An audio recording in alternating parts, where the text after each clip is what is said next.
तो आज हम सीखेंगे कि ब्रेक पैड को कैसे चेक करते हैं। ब्रेक पैड चेक करने के लिए आपको चाहिए वर्नियर कैलिपर और सर्विस मैनुअल। वर्नियर कैलिपर एक टूल है इस तरीके का। तो कोई भी टूल आप जब भी यूज़ करते हैं तो उससे चेक करेंगे कि वो एक्यूरेट है या नहीं है, वो रीडिंग सही देगा या नहीं देगा।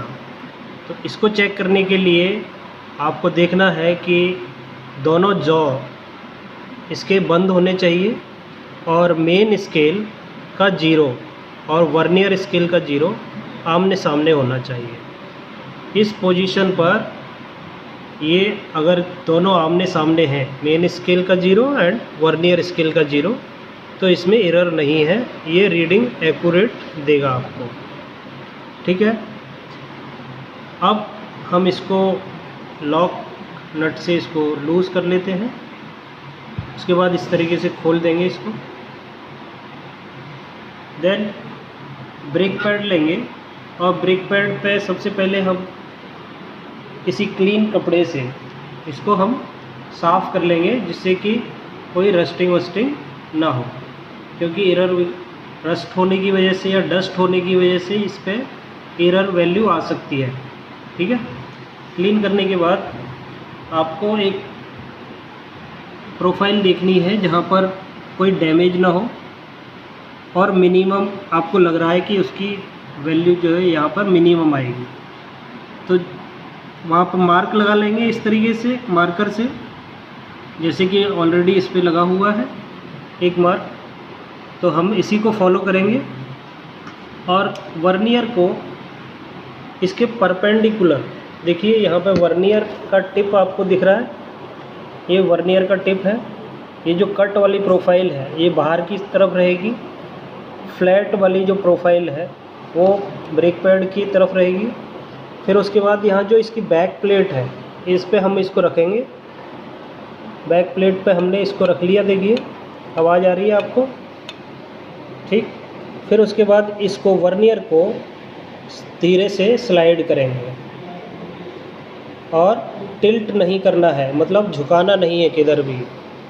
और यहीं पर इसका जो ऊपर लॉक स्क्रू है, जो लॉक स्क्रू है उसको हम लॉक कर देंगे। ठीक है, ये लॉक कर दिया। उसके बाद हम इसकी रीडिंग चेक करेंगे। इसकी रीडिंग आप देख सकते हैं यहाँ पर मेन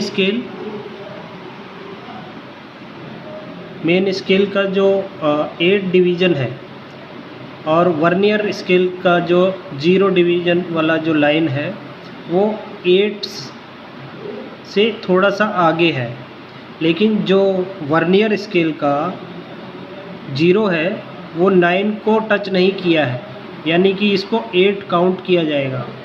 यानी कि मेन स्केल का जो 8 नंबर का डिवीज़न है तो 8 mm हो गया ये। ठीक है, तो ये रीडिंग आप यहाँ नोट कर लेंगे। जैसे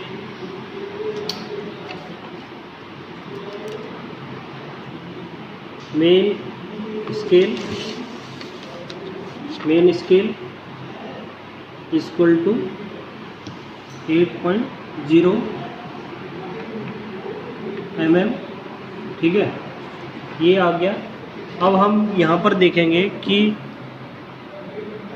वर्नियर स्केल का जो डिवीज़न है और मेन स्केल का जो डिवीज़न है कौन सा क्लियरली मैच कर रहा है। ठीक है, तो अब हम यहाँ देखेंगे कि 1 से नेक्स्ट 1 जो है वो मैच कर रहा है, सेकंड नंबर ये वाला। तो यहाँ से काउंट करेंगे तो 0 से 1 5 डिवीज़न हो गए, 6 7 वाला मैच कर रहा है। तो यहाँ पर आप लिख सकते हैं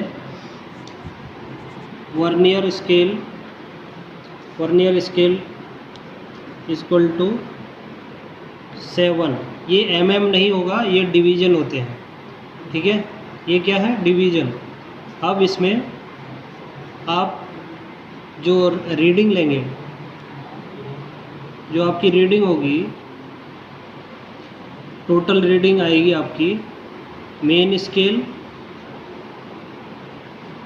प्लस वर्नियर स्केल, ये वर्नियर स्केल ब्रैकेट के अंदर, और मल्टीप्लाई रहेगा इसका लीस्ट काउंट। लीस्ट काउंट कितना है इसका, यहाँ पर लीस्ट काउंट लिखा हुआ है 0.02। तो ये लीस्ट काउंट की जगह पर हम ये वैल्यू पुट कर देंगे कितनी, 0.02 mm, ठीक है।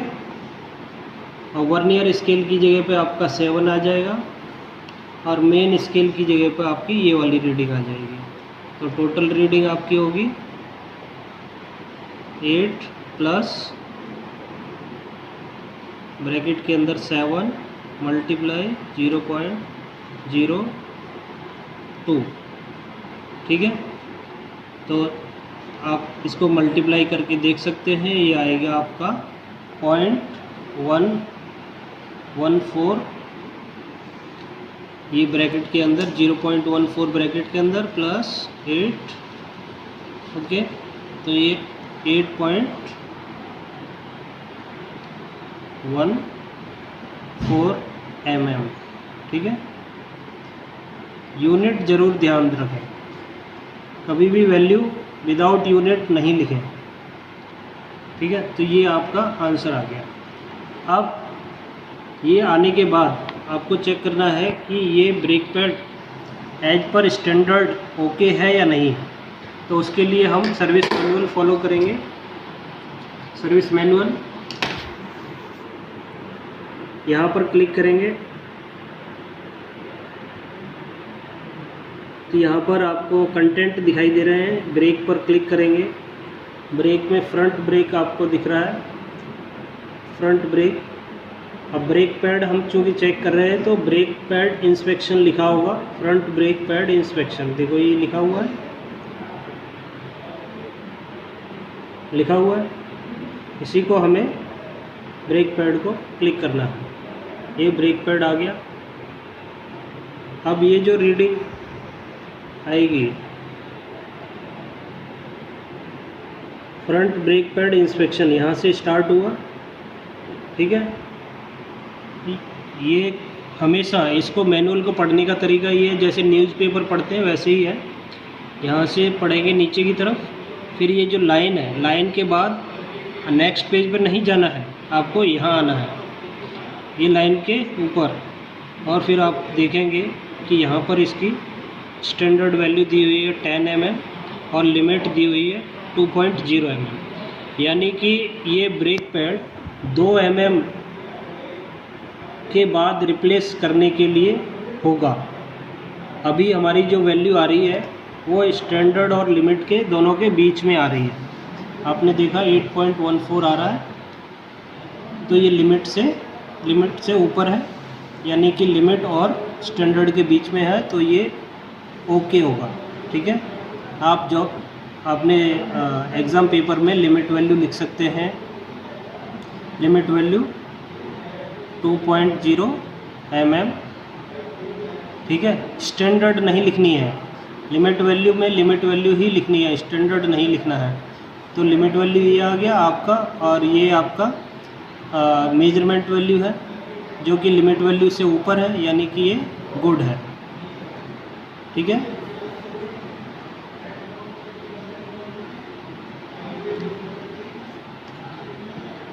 Okay, thank you.